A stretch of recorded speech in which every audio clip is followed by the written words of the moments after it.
कुंवारी से घर वापस आने के बाद उनकी खूब सेवा शुश्रूषा की गई। यानी उनको सुबह शाम बहुत ख्याल रखा गया, उन्हें खाने पीने के लिए अच्छा प्रबंध किया गया, अच्छा भोजन दिया जाता था और फिर उनका बहुत ख्याल रखा जाता था। ठीक है, अगर वो एक को बुलाते तो 4 दौड़कर उनके पास आते थे। इस तरह से उनकी फिर वापस से सेवा शुश्रूषा खूब होने लगी। हरियर काका को लग रहा था कि ये सब ठाकुरबाड़ी के कारण, महंत के कारण ही हुआ है। यानी उनके घर परिवार में जो बदलाव आया है उसके लिए महंत की योग्यता उसमें होगी, महंत को ही माना जाएगा। और इस तरह से वो मन ही मन महंत की बहुत सराहना करने लगे, उनका बहुत आदर करने लगे, है ना। इस तरह से उनकी खातिरदारी तो होती रही, घर में उनका देखभाल किया जाता रहा। और इधर गांव के लोगों को किसी ने कुछ कहा नहीं, ना ही महंत ने कुछ बताया, ना ही भाइयों ने कुछ। लेकिन गांव वालों को ये पता चल गया कि हरियर काका के नाम 15 बीघा खेत है और इसीलिए भाई लोग ऐसे उनके साथ कर रहा है, उनको पूछता है या उनको नहीं पूछता है, तो ये खेत के कारण है। अब गांव वालों का ये अब आपसी विचार बन गया, आपस में ये विचार देने लगे कि भाई हरियर काका को ज़मीन लिख देना चाहिए। कुछ लोग उसमें कहते हैं कि हरियर काका को ज़मीन ठाकुरबाड़ी को लिख देना चाहिए, तो कुछ लोग ये कहते हैं कि नहीं नहीं परिवार को लिख देना चाहिए। यानी गाँव वालों से किसी ने ये पूछा नहीं, बस ये लोग अपनी मर्जी से जितना जानते थे, जितना कहना चाहते थे, वैसे ही इनके घर के मामले में वो लोग बोल रहे थे। यानी गांव वालों के लिए हरियर काका की ज़मीन एक बहुत बड़ा मुद्दा बन गया। वो अब कहीं भी इकट्ठा होते, कहीं भी जमा होते, तो बस ज़मीन की ही बातें करते, हरियर काका की ज़मीन की बातें करते और अपनी अपनी सलाह देते थे। इस तरह से जाने अनजाने में उनका जो गांव था ये लगभग 2 विचारधाराओं में बट गया था। एक वो पक्ष तैयार हो गया जो ये चाहता था कि हरियर काका को अपनी ज़मीन ठाकुरबाड़ी के नाम लिख देनी चाहिए, और दूसरा वो ग्रुप तैयार हो गया था, वो समूह तैयार हो गया था जो यह चाहता था कि नहीं हरियर काका को अपनी ज़मीन भाइयों में बांट देनी चाहिए, क्योंकि उनके कोई अपने संतान है नहीं, उनकी ज़मीन भाइयों को ही मिलनी चाहिए। ठीक है ना। ये दोनों तरह के जो लोग थे, इन दोनों के इसलिए विचार थे जो ठाकुरबाड़ी का पक्ष ले रहे थे। ठीक है, वो वैसे लोग थे, थोड़ा सा धार्मिक विचारों वाले लोग थे, लेकिन साथ ही साथ उन्हें ठाकुर जी के भोग के नाम पर अच्छा अच्छा पकवान मिले, वो आराम से वहाँ रह सके, है ना। तो ये लाभ था उनके अंदर छिपा हुआ, कि ये स्वार्थ छिपा हुआ था। दूसरी बात, भाई स्वार्थ तो दोनों ग्रुपों में था, दोनों समूहों में था। जैसे जो भाई का फेवर करता था, जो चाहता था कि नहीं हरियर काका को अपने जिन भाइयों के नाम लिख दीजिए, वो वैसे कर्मशील लोग थे जो चाहते थे कि गांव की ज़मीन गांव में ही भाइयों के पास रहे, ताकि वो उनकी ज़मीन पर खेती बाड़ी कर सके, काम कर सके, और साथ ही साथ उन्हें अपने भी घर में के लिए अनाज मिलता रहे, है ना। वो वैसे मजदूर वर्ग तो ठीक है, जो खेतों में काम करते थे। तो इस तरह से कहीं न कहीं दोनों व्यक्तियों के बीच में, दोनों तरह के लोगों के बीच में एक अपना स्वार्थ था। हालांकि अगर गांव वाले के पास ज़मीन रहती है, भाइयों के पास रहती है, तो क्योंकि उनको काम मिलता रहेगा। और दूसरी बात कि गांव के सारे लोग ऐसे तो होते नहीं है कि सबके पास अपनी ज़मीन हो, उसमें कुछ ऐसे मजदूर भी होते हैं जो दूसरे के खेतों में काम करके अनाज उगाही करते हैं, और इसके एवज में उन्हें अपने घर में अनाज मिलता है। तो इस तरह से हरियर काका की संपत्ति, उनकी ज़मीन को लेकर के गांव 2 समूहों में बट चुका था। लेकिन काका ने सोच लिया था कि ज़मीन किसी को नहीं लिखूंगा। ठीक है, उन्हें ये इसलिए वो ना हाँ कहते थे ना कहते। और इधर महंत जो था वो हरियर काका को बार बार ये देखना चाहिए, उसे ये जानना चाहता था कि भाई वो अपनी ज़मीन कब लिख रहे हैं, है ना। उसके अंदर ये जिज्ञासा बढ़ती गई, ये लालच बढ़ता ही जा रहा था कि हरियर काका कब अपनी ज़मीन ठाकुरबाड़ी के नाम लिखते हैं। जब हरियर काका ने कुछ नहीं कहा, क्योंकि वो हाँ कह के भाइयों के साथ धोखाधड़ी नहीं करना चाहते थे, है ना, उनके साथ ये दगाबाजी नहीं करना चाहते, और ना कह करके महंत को दुखी भी नहीं करना चाहते थे। लेकिन वो मन ही मन सोच लिए थे कि नहीं ज़मीन ठाकुरबाड़ी को नहीं लिखेंगे। इस तरह से ज़मीन उनको लिखने का मतलब हो गया क्या कि भाइयों के साथ बिल्कुल विश्वासघात होगा, और ज़मीन तो मेरी भाइयों को ही मिल जाएगी, तो फिर लिखने की ज़रूरत ऐसी है नहीं। ठीक है, लेकिन हरियर काका के साथ जब महंत जब भी मिलता वो बेचैन रहता कि भाई ज़मीन तुम किस, वो बार बार उन्हें समझाने की कोशिश करता है। कई बार मिलता तो कहता हरियर देर मत करो, ये समय निकलता जा रहा है, तुम्हारी जो ज़मीन है वो ठाकुरबाड़ी के नाम लिख दो और निश्चिंत हो जाओ। ठीक है, लेकिन काका इसके बदले उसे कुछ कहते नहीं थे। ऐसे में महंत को लगने लगा कि जब हरिहर इस दुविधा में फंसा हुआ है, दुविधा ये है कि ज़मीन अपने भाइयों को दे या ठाकुरबाड़ी को दे, है ना, ये फैसला नहीं कर पा रहे इस बारे में, ठीक है। तो महंत को लगा कि भाई ऐसी दुविधा से उसे निकालने का एक ही रास्ता है कि उनका अपहरण कर लिया जाए। अपहरण करने के बाद कागज़ पे साइन करवा लिया जाए, लिखवा लिया जाए, उसके बाद फिर वो बाद में मान जाएंगे या उन्हें मना लिया जाएगा कि भाई तुम्हारे। तो महंत ने फिर ये सारी योजना बनाई कि हरिहर काका का अपहरण करना है। फिर एक रात उसने क्या किया, अपने साधुओं के साथ, अपने पुजारियों के साथ हथियार लेकर के दालान पे आ पहुँचे, जहाँ हरिहर काका रहते थे ना, वहाँ पे लोग पहुँच गए। उसके बाद इन लोगों ने इनका थोड़ा मुंह बंद किया, दबाया, उसके बाद इन्हें उठा करके अपने कंधे पे ही उठा करके इन्हें ठाकुरबाड़ी लेकर चले गए। जब भाइयों को और गांव वालों को ये पता चला कि काका का अपहरण हो गया है, हरिहर का अपहरण हो गया, तो सभी सजग हो गए। भाई तो सबसे पहले ठाकुरबाड़ी पहुंचे, क्योंकि उन्हें लग रहा था कि कहीं न कहीं ये काम महंत का ही होगा, इसलिए वो तुरंत ठाकुरबाड़ी पहुंच गए। उनके साथ गांव के भी कुछ लोग गए थे, ठीक है। लेकिन जब ये लोग ठाकुरबाड़ी पहुँचे तो उस समय ठाकुरबाड़ी में बिल्कुल सन्नाटा छाया हुआ था, कोई कहीं से आवाज़ नहीं आ रही थी, ठीक है। तो फिर भाइयों ने वहाँ आसपास छानबीन की, लेकिन वहाँ बिल्कुल एकदम सन्नाटा था, ऐसा लगा नहीं कि यहाँ जैसे कुछ हुआ भी है। तो भाई को लगा कि कहीं ये बाहर के डाकुओं का तो नहीं काम है, कहीं वो तो अपहरण करके नहीं लगे। तो भाइयों की चिंता एक तरह से बढ़ गई। चिंता इस बात के लिए हो रही है कि अगर बाहर के डाकुओं ने इनका अपहरण किया होगा तो वो बहुत मोटी रकम लेकर के इन्हें छोड़ेंगे, है ना, यानी काका को छुड़ाने के लिए बहुत मोटे पैसे देने होंगे, इस बात की उन्हें चिंता हुई। लेकिन महंत ने जो उनके साथ इस तरह से किया, इससे हरिहर काका का महंत के प्रति नज़रिया ही बदल गया। अब वो महंत से बिल्कुल नफरत करने लगे थे। वो सोच भी नहीं सके थे कि महंत उनके साथ ऐसा बर्ताव करेगा, उनका अपहरण करेगा, उन्हें धमकी देगा, मारेगा। और फिर उसी समय महंत ने क्या किया, कई सादे और लिखे कागज़ पर साइन भी करवा लिया। और ज़बरदस्त साइन नहीं करवाया, मतलब उनके अंगूठे का निशान लिया, ठीक है।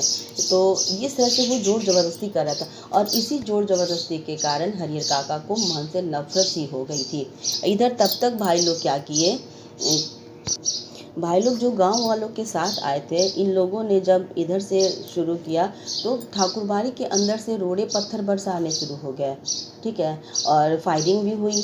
तो फायरिंग जब हुई तो गांव के एक युवा को गोली लग गई तो उसके पैर जख्मी हो गए, और इससे वो तो भागा ही। और गांव के जितने लोग आए थे वे सब इन भाइयों को छोड़ करके भागे, ये सोच के भाई ये परिवार का आपसी मामला है ना। और सारे गांव वाले वहाँ से भाग गए। वहाँ पे केवल 3 भाई ही रह गए, लेकिन इन 3 भाइयों के बल पर महंत जैसे डाकुओं से निपटना आसान नहीं था। इसलिए ये लोग वहाँ से निकल गए और चले गए सीधे कहाँ, थाने चले गए, और वहाँ से पुलिस को लेकर के आ रहे हैं, ठीक। तब तक महंत इनसे सादे और लिखे कागज़ पर अंगूठा लगवा करके कहीं भाग फरार हो गया, ठीक है। अब उन्हें एक कमरे में बंद कर दिया, ठीक है। जब भाई लोग पुलिस के साथ आए उस समय बहुत सुबह थी, ठीक है, थोड़ा थोड़ा अंधेरा ही था और कोई था नहीं वहाँ पे, ठीक है। ये लोग थोड़ा प्रतीक्षा करने लगे। ऐसे तो हर ठाकुरबाड़ी को चारों तरफ से घेर लिया था, क्योंकि उसके साथ पुलिस इंचार्ज थे, 8 जवान थे और ये 3 भाई लोग थे। हालांकि इतनी बड़ी ठाकुरबाड़ी को इतने लोगों से घेर पाना संभव नहीं था, फिर भी जहाँ तक संभव हो सका वहाँ तक इन लोगों ने ठाकुरबाड़ी को घेर लिया। और जो पुलिस इंचार्ज था वो भी रह कर के घोषणा कर रहा था कि तुम आत्मसमर्पण कर दो, हम लोगों ने ठाकुरबाड़ी को घेर लिया है ना, इस तरह से वो बोल रहा था। लेकिन अंदर से कोई आवाज़ नहीं आई, ठीक है। तो ये लोग सुबह होने का थोड़ा इंतज़ार कर रहे थे कि भाई अभी मान लो कोई कुछ नहीं कर रहा तो सुबह होने पर तो भाई ठाकुरबाड़ी का गेट खुलेगा, ठीक। जब सुबह हुई तो ठाकुरबाड़ी का गेट खोला गया, और गेट खोला किसने, एक 80 वर्ष का बूढ़ा जो वहाँ पे गेट के पास रहता था ना, उसने दरवाज़ा खोला। तो पुलिस ने पहले उससे पूछा कि महंत कहाँ है, पुजारी कहाँ है, तो बोला मुझे नहीं मालूम, ठीक है। हालांकि पुलिस उससे और बातें उगलवा लेती, लेकिन उसकी उम्र बहुत ज़्यादा हो चुकी थी, इसलिए पुलिस ने उसके साथ कोई जोर ज़बरदस्ती नहीं की। वो पुलिस और तीनों भाई जो थे वो सीधे ठाकुरबाड़ी के अंदर चले गए। वहाँ हर कमरे की तलाशी लेने लगे। सभी कमरों जो कमरे खुले तो वहाँ तो देखा, जो कमरे बंद थे उन्हें भी खोल करके देखा। ठीक है। और फिर उन लोग को लगा कि यहाँ पे ये लोग कोई है ही नहीं, यहाँ का काम ही नहीं, ये लोग कहीं है ही नहीं है, कुछ पता ही नहीं चल रहा है, न हरिहर काका मिल रहे हैं, न साधु संत पुजारी कोई महंत मिल रहा है वहाँ पे, ठीक है। तो इन लोगों ने सोचा कि कहीं अब और देखा जाए, लेकिन जैसे वो लोग आगे बढ़ ही रहे थे तभी एक देखा कि एक कमरे में बड़ा सा ताला लटका हुआ है।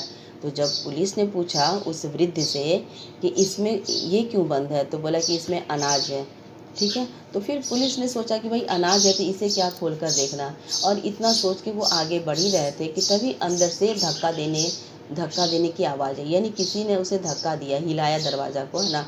तो इन लोग सब के कान खड़े हो गए कि भाई इसमें कुछ तो है ज़रूर बात है। फिर वो वापस लौट करके उस कमरे का चाबी मांगी, इसका चाबी कहाँ है, तो वो बोला कि मेरे पास नहीं है, ठीक। तो फिर वो चाबी भी नहीं दिया। तो बाद में पुलिस ने क्या किया, उस कमरे का ताला तोड़ा। जब ताला तोड़ा तो हरिहर काका को बहुत बुरी हालत में देखा कि उनके मुंह में कपड़ा ठूसा हुआ है, उनके हाथ पांव बांधे हुए हैं, ठीक है। वो बहुत मुश्किल से दरवाजे तक खिसक कर आए थे दरवाज़ा नॉक करने के लिए, ठीक है। और इस स्थिति से तो पहले तो भाई उनकी स्थिति ये देख करके तो भाइयों का तो खून खौल उठा, है ना। तो वो सबसे पहले अपने भाई को हाथ पैर खोले, उनका बंधन से मुक्त किया उन्हें, है ना। उसके बाद मुंह से कपड़ा वगैरह निकाला। उसके बाद हरिहर काका पुलिस के सामने ही महंत के खिलाफ खूब बातें कही, ये चोर है, डाकू है, लुटेरे है, ये महंत नहीं है, पुजारी नहीं है, ये लोग सब के सब ये डाकू हैं, खराब है ना। वो बहुत बातें बोले, क्योंकि कभी वो महंत के खिलाफ या गांव के किसी लोगों के खिलाफ इतना नहीं बोले थे जितना आज उन्होंने महंत के खिलाफ कहा।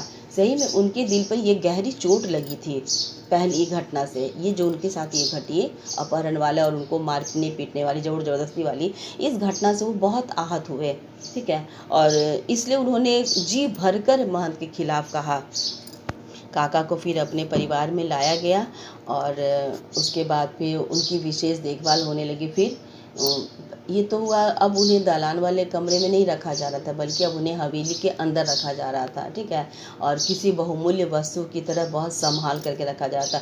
वो जहाँ सोते उनको घेर करके उनके परिवार के लोग सोते। इतना ही नहीं, घर के जितने भी मर्द, उन्होंने अपना टर्म बना लिया था कि भाई आधी रात हम लोग जगेंगे तो आधी रात तुम लोग जगना, ऐसे ऐसे करके भाइयों ने अपनी अपनी बारी बना ली थी, ठीक। और घर की जितनी महिला सब उनकी खातिरदारी करती, मतलब पूरा देखभाल। और इतने से जब नहीं पूरी हुई तो वो अपने परिवार के दूर के रिश्ते नातों में जितने भी बाहुबली लोग थे, सूरमा लोग थे, उन सबको बुला लिया, ठीक है। हथियार से ये लोग हमेशा तैयार रहते थे। अगर हरिहर काका को कहीं जाना होता तो उनके साथ कई लोग भी निकलते थे, पुलिस के जवान निकलते थे और फिर ये बाहुबली लोग निकलते थे इनका बॉडीगार्ड बन करके, ठीक है ना, ताकि उनका कब अब कोई अपहरण न कर सके, ये भय सताया। इसी बीच लेखक भी इनडायरेक्टली परोक्ष रूप से महंत की बहुत बुराई करता है कि महंत का कार्य होना क्या चाहिए था, उसने किया क्या। वास्तविकता तो ये कि महंत का कार्य पूजा पाठ में लीन रहना, लोगों को धर्म के मार्ग पर अग्रसर करना, है ना, धर्म विमुख लोगों को सही रास्ते पर लाना, ये काम महंत पुजारियों का होता है।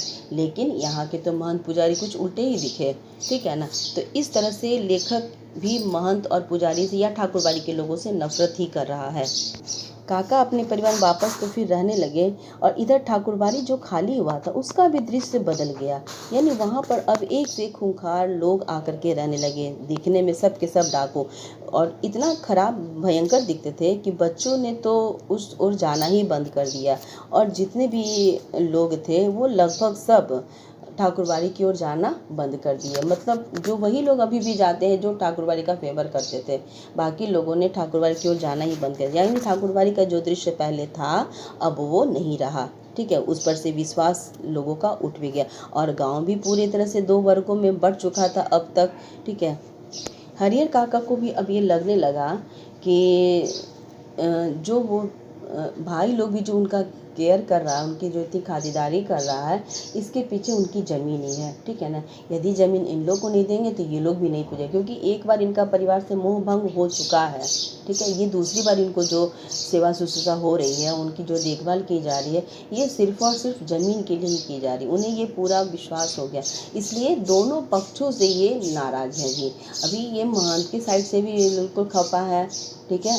और कि महंत अच्छा आदमी नहीं है, वो उसके वो जो इतनी बातें समझा रहा था, उसके पीछे उसका स्वार्थ छुपा होता है, ये इनको समझ में आ गया है, ठीक है। और भाई लोग भी एक बार देखा कि भाई ज़मीन जायदाद के कारण ये भाई लोग दोबारा मेरी खातिरदारी कर रहा, और फिर ये अपहरण के बाद, तो ये सिर्फ़ और सिर्फ भाई के मोह माया से नहीं, बल्कि ज़मीन की मोह माया से ये मेरे साथ ऐसा व्यवहार बार बार अपना बदल रहा है।